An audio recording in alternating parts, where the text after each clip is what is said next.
Bienvenue à tous sur votre chaîne TV Actu France.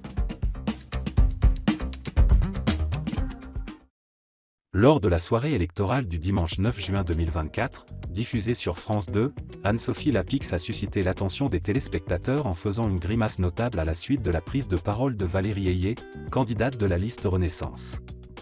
Consciente d'avoir été capturée en plein délit, la journaliste a pris soin de s'expliquer immédiatement.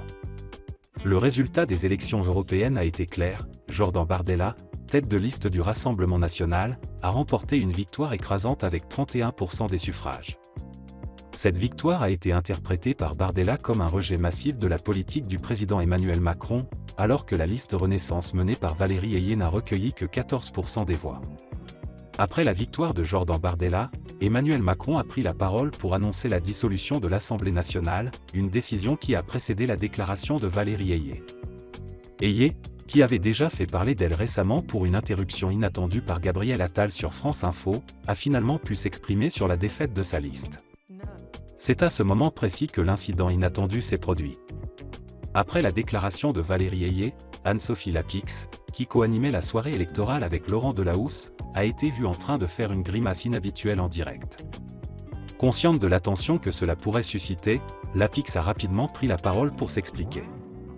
Nous venons d'entendre Valérie Ayé, je faisais une grimace parce qu'on se posait la question de savoir à quel moment devaient être déposées les listes, a-t-elle dit, en riant pour désamorcer la situation. Elle a ajouté, 4 semaines avant. Il va falloir improviser. On découvre vraiment les choses minute par minute. Avec cette explication spontanée et transparente, Anne-Sophie Lapix a cherché à éviter toute polémique potentielle autour de sa réaction.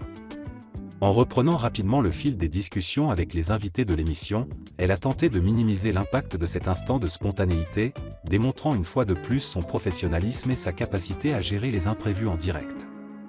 Cette anecdote, bien que mineure dans le contexte des résultats électoraux, illustre les défis et les pressions auxquels sont confrontés les animateurs lors des soirées électorales en direct, où chaque geste et chaque expression peuvent être scrutés et interprétés par des millions de téléspectateurs.